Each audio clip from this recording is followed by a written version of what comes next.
Baiklah, Assalamualaikum warahmatullahi wabarakatuh. Di sini saya akan menjelaskan tentang manajemen keuangan. Kelompok 1, yaitu 1 ada laporan keuangan dan pihak yang berkepentingan. 2 neraca. 1. Pengertian laporan keuangan. Laporan keuangan adalah hasil akhir dari akuntansi yang merupakan suatu ringkasan transaksi keuangan. Pihak-pihak yang berkepentingan dalam laporan keuangan itu ada pihak internal dan eksternal. 2. Neraca. Laporan neraca adalah suatu penimbangan posisi keuangan perusahaan. Kelompok 2, yaitu ada laporan laba rugi, perubahan modal, dan pajak penghasilan. Laporan laba rugi adalah suatu laporan keuangan yang di dalamnya menjelaskan tentang kinerja keuangan suatu entitas bisnis dalam suatu periode akuntansi. 2. Perubahan modal adalah laporan keuangan yang menyajikan informasi tentang perubahan modal pada perusahaan akibat dari segala kegiatan pokok operasi perusahaan dalam suatu periode akuntansi tertentu. 3. Pajak penghasilan adalah kontribusi wajib kepada negara yang terutang oleh orang pribadi atau badan yang bersifat memaksa berdasarkan undang-undang dengan tidak mendapatkan imbalan secara langsung dan digunakan untuk keperluan negara bagi sebesar-besarnya kemakmuran rakyat. Kelompok 3, yaitu ada arti pentingnya dan kegunaan analisis BEP, hubungan volume biaya dan laba, analisis break-even point, shutdown point. Break-even point atau BEP adalah suatu keadaan di mana perusahaan dalam operasi tidak memperoleh laba dan rugi. Nah, kalau kegunaan analisis BEP itu menganalisis program otomatis di mana suatu perusahaan akan berproses biaya tetap dan untuk membuat keputusan tentang produk baru yang harus dicapai jika perusahaan menginginkan break-even point dalam suatu proyek diusulkan. 2. Hubungan volume, biaya, dan laba memang peran penting sehingga dalam pemilihan alternatif tindakan dan perumusan kebijakan untuk masa yang akan datang. 3. Analisis break-even point adalah posisi di mana perusahaan tidak memperoleh laba dan tidak menderitakan rugi. 4. Shutdown point adalah suatu titik pada break-even point yang menunjukkan bahwa besarnya total penjualan yang diperoleh perusahaan adalah sama besarnya dengan total biaya tunai yang dikeluarkan perusahaan. Kelompok 4, yaitu ada pengertian dan kegunaan analisis rasio keuangan. 2. Rasio keuangan utama. 3. Kondisi kesehatan dan kinerja keuangan. 1. Pengertian dan kegunaan analisis rasio keuangan, yaitu proses pengamatan indeks yang berhubungan dengan akuntansi pada laporan keuangan seperti neraca. 2. Rasio keuangan utama itu ada likuiditas, probabilitas, aktivitas, leverage, dan pasar. 3. Kondisi kesehatan dan kinerja keuangan itu ada perusahaan dalam keadaan liquid dan solvable, B. Liquid tapi insolvable, C. Illiquid tapi solvable, D. Illiquid dan insolvable.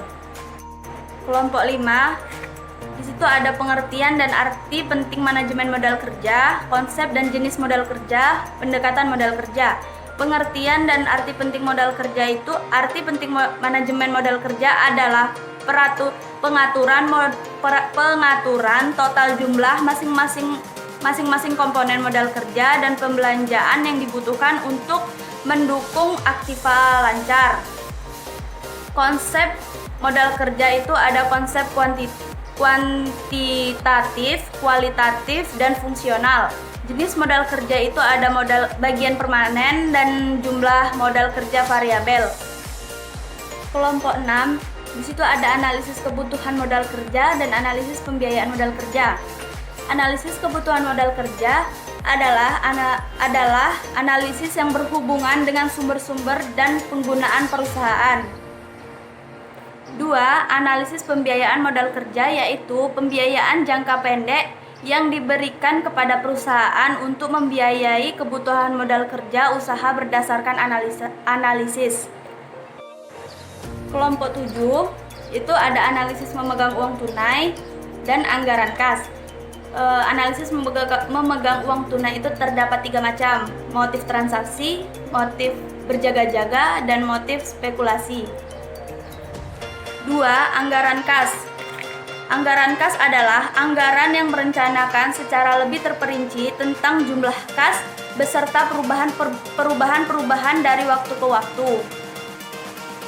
Kelompok 8 yaitu ada manajemen kas efisien, saldo kas optimal, Baumol, dan miliar org. Manajemen kas efisien adalah sebagai pengelola uang yang dimiliki perusahaan dalam rangka pencapaian tersedianya kas yang optimal dan perolehan bunga maksimal dari uang tunai yang terpakai. 2. Model Baumol. William Baumol mengidentifikasi bahwa kebutuhan akan kas dalam perusahaan mirip dengan persediaan. Model Miller and Orr. Miller and Orr mengasumsi bahwa aliran kas masuk dan keluar tidak konstan. Kelompok 9, penjualan secara kredit dalam meningkatkan omset, yaitu pengertian piutang. Piutang merupakan salah satu unsur dari aktiva lancar dalam neraca perusahaan yang timbul akibat adanya penjualan barang dan jasa. Jenis-jenis piutang itu ada piutang usaha, wasel tagih, dan piutang lain-lain. Pengelola piutang itu terdapat 3 macam, yaitu standar kredit, syarat kredit, dan kebijakan kredit dan pengumpulan data. Perputaran piutang ditentukan oleh 2 faktor, yaitu penjualan kredit dan rata-rata kredit.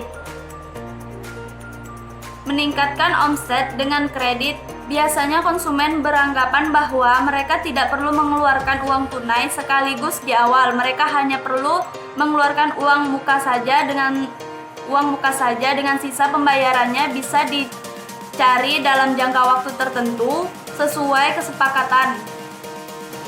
Kelompok 10, disitu ada risk return trade-off, kebijakan piutang, dan pengertian dan jenis-jenis persediaan. 1.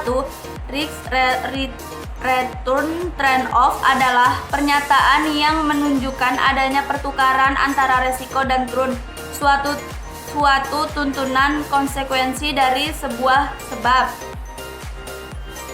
Kebijakan piutang. Pengertian piutang merupakan perkiraan penting dan bahkan piutang juga bisa menjadi bagian terbesar dari aktiva lancar perusahaan.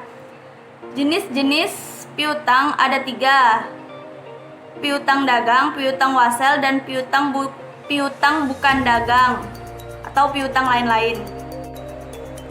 Persediaan adalah bahan atau barang yang disimpan yang akan digunakan untuk memenuhi tujuan tertentu. Jenis-jenis persediaan yaitu ada persediaan barang dagang, barang bahan baku, produk dalam proses, produk jadi, bahan pokok, dan lain-lain. Kelompok 11 yaitu ada pengertian persediaan, jenis-jenis persediaan, tujuan dan fungsi, penilaian pengelola fisik, dan sistem akuntansi persediaan. Persediaan adalah barang-barang atau bahan yang dibeli oleh perusahaan dengan tujuan untuk diproses lebih lanjut menjadi bahan jadi atau setengah jadi. Jenis-jenis persediaan itu ada backstock, 2 valuation stock, 3 anticipation stock. Tujuan persediaan: 1. Penentuan jumlah produk, penentuan harga persediaan, sistem pencatatan persediaan, kebijakan tentang kualitas persediaan. Fungsi persediaan ada 3: fungsi decoupling, fungsi economic size, fungsi antisipasi. Penilaian ada 2: penilaian dengan pendekatan arus harga pokok, penilaian persediaan selain arus harga pokok, pengelola fisik terdapat 4, pemisahan tugas, penyelenggaraan bertanggung jawab, verifikasi intern dan independen, prosedur pendokumentasian.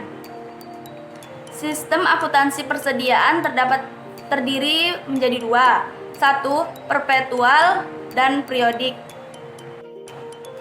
Kelompok 4 yaitu ada manfaat investasi pada persediaan, karakteristik biaya-biaya persediaan, model-model persediaan optimal, reorder point. Manfaat investasi pada persediaan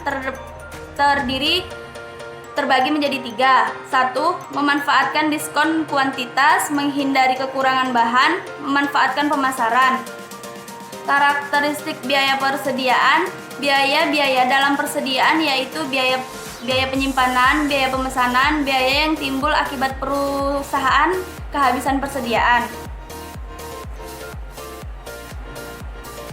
Model-model persediaan optimal yaitu 1. Model persediaan kuantitas pesanan ekonomis, persediaan dengan pesanan tertunda, persediaan dengan diskon, persediaan dengan penerimaan bertahap. Reorder point adalah sebuah titik di mana sebuah barang yang akan digodong harus ditambah persediaannya sebelum kehabisan. Kelompok 13 yaitu ada pengertian pendanaan jangka pendek, tipe-tipe pendanaan jangka pendek, dan suku bunga. Pembiayaan jangka pendek merupakan hutang dengan jangka waktu 1 tahun atau kurang yang digunakan untuk memenuhi kebutuhan musiman dan aktiva lancar. Tipe-tipe pendanaan jangka pendek itu terdapat menjadi 2 macam. 1. Pendanaan spontan, 2. Pendanaan tidak spontan. Suku bunga adalah suku bunga pinjaman atau produk keuangan yang disajikan kembali dari suku bunga nominal dan dinyatakan sebagai suku bunga akuivalen jika suku bunga majemuk adalah dibayarkan setiap tahun dalam tunggakan. Baiklah, sekian video dari saya. Jika ada salah saya mohon maaf. Saya akhiri, wabillahi taufik wal hidayah. Wassalamualaikum warahmatullahi wabarakatuh.